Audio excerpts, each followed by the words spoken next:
Hi guys, in this video I'm going to be going over problem 5 in your homework, which is an AP review problem that covers several topics and concepts, which is why I wanted to have you do this one. Okay, so we have a table where we have a quantity demanded and supplied of good X at various prices. So here's your supply, here's your demand, and here's your prices.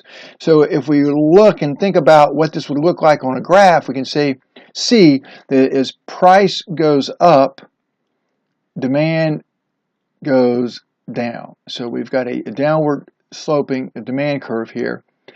We have a very interesting supply curve. This supply curve is going to be vertical, because no matter what price we have, the quantity supply does not change. So we're going to have a perfectly vertical or perfectly inelastic supply curve from this table.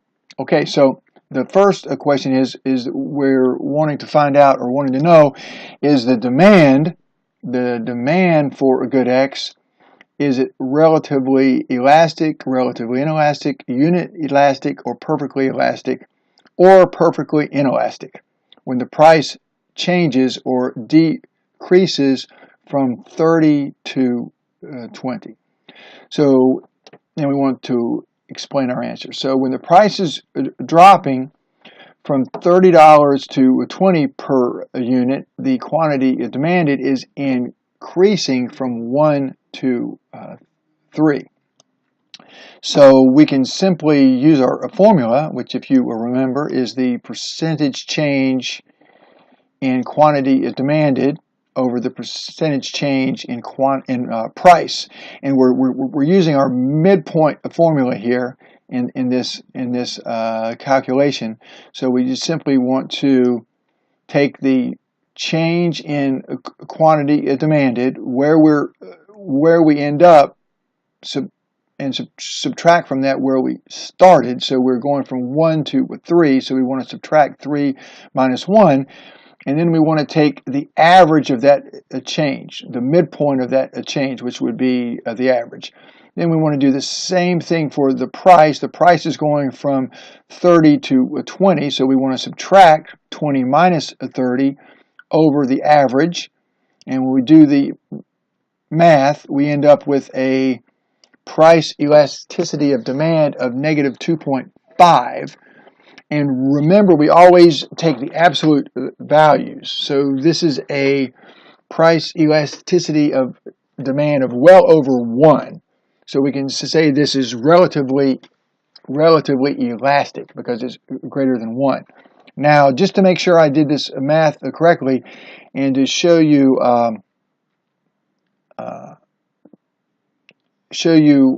sort of what these relationships look like, I made a real simple spreadsheet here where I just put in the formulas for price elasticity of demand and supply here and here, and you can see that when we move from a price of 30 to 20 and a quantity demanded from 1 to 3, that is on a very elastic part of the demand curve, because the change in quantity, the percentage change in quantity is far greater than the percentage change in price. So we have this is on a portion of the demand curve that is relatively elastic.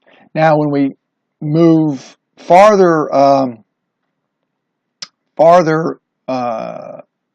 down in the price from a 20 to a 10, so we've got a fairly large percentage change in price going from 20 to 10, and a relatively smaller percentage change in quantity demanded. The price goes down more than the quantity demanded goes up.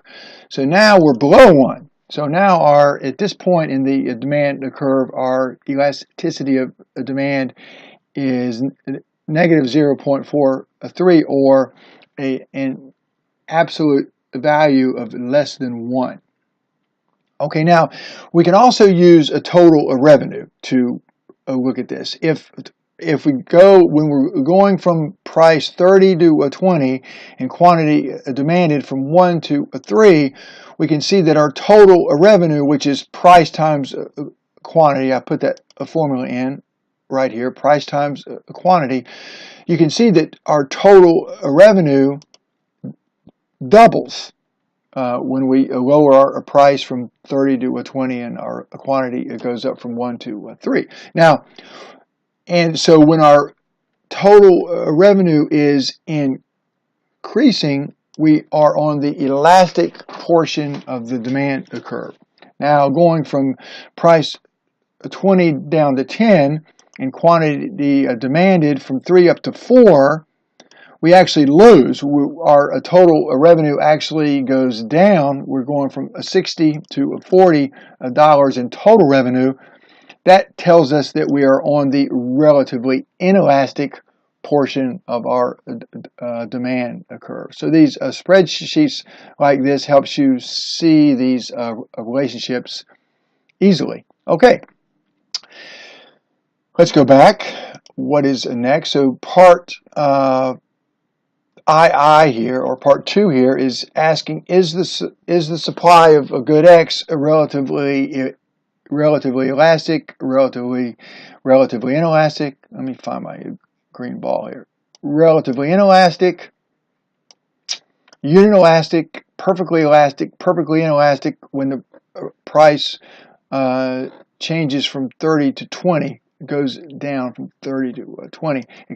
So, and it's asking us to explain. Well, we've already said that no matter what the price is, quantity supplied doesn't change at all. So that's a quantity, that is a price elasticity of supply of 0, or perfectly inelastic. And if we look at that on our spreadsheet, we can see that when we put the numbers in here, we have at both of these changes, we have a elasticity of supply of 0, which is like saying perfectly inelastic, which on a graph is going to be a vertical line. Okay, so now we know that, we can go to part 3 and sort of understand what's going on here. This is a little bit harder, so I have some graphs, and this is a really good example of really needing to draw the graph in order to understand the answer and get the answer right. So that's what I did over here. I drew a series of graphs. Let me grab my little bouncing ball here. I might run out of time, so I might have to do a part 2 on this because I have a 15-minute limit, and I'm already over 8 minutes. So let me just scoot down here and see what we can do. Okay, so first let's kind of review what happens when we put a per unit tax on a product. That is going to make, actually I didn't have to have him, huh? So that's going to make your price, or the cost of supply go up at every quantity. So a per unit tax is going to shift our supply curve, and remember, the supply curve is also the marginal cost curve. So that's going to shift it to the left, the amount of the tax. So if we have a market where supply and demand is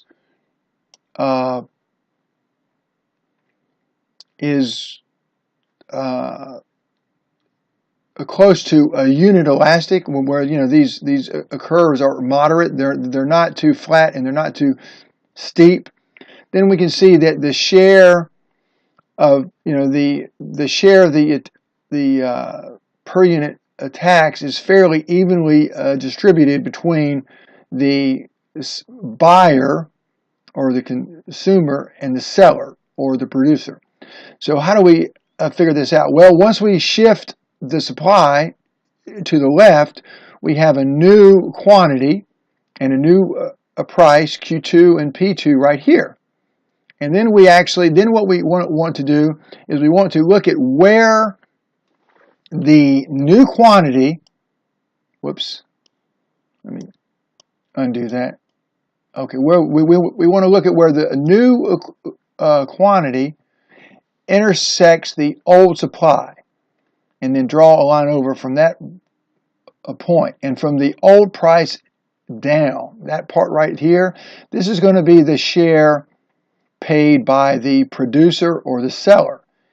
The portion over the old price up to the new price over to the quantity, that's going to be the new quantity. That's going to be the share paid by the a buyer or the consumer right here. Okay. Now, the question is asking what's going to happen knowing that the supply, the price elasticity of supply, is perfectly inelastic.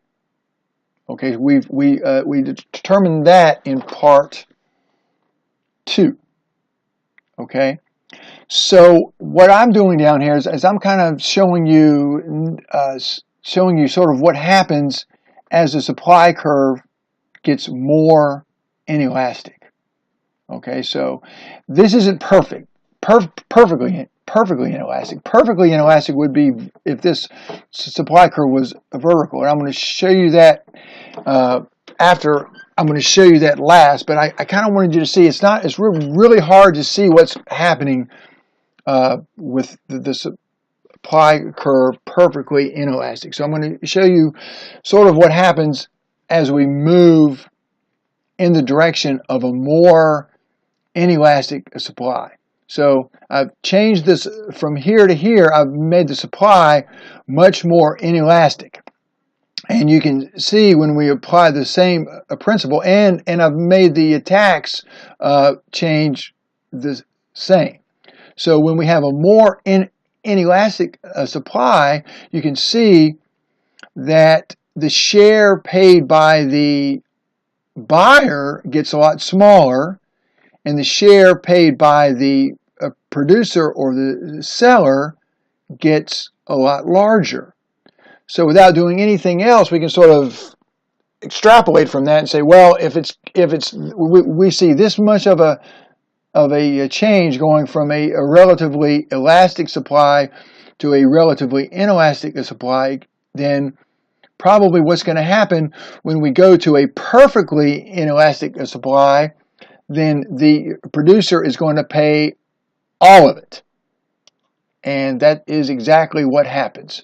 And we can prove that if we I have about 2 more minutes. So I'm going to jump down here, and I'm going to show you, if I can get this to work, I'm going to show you what happens when we move this here.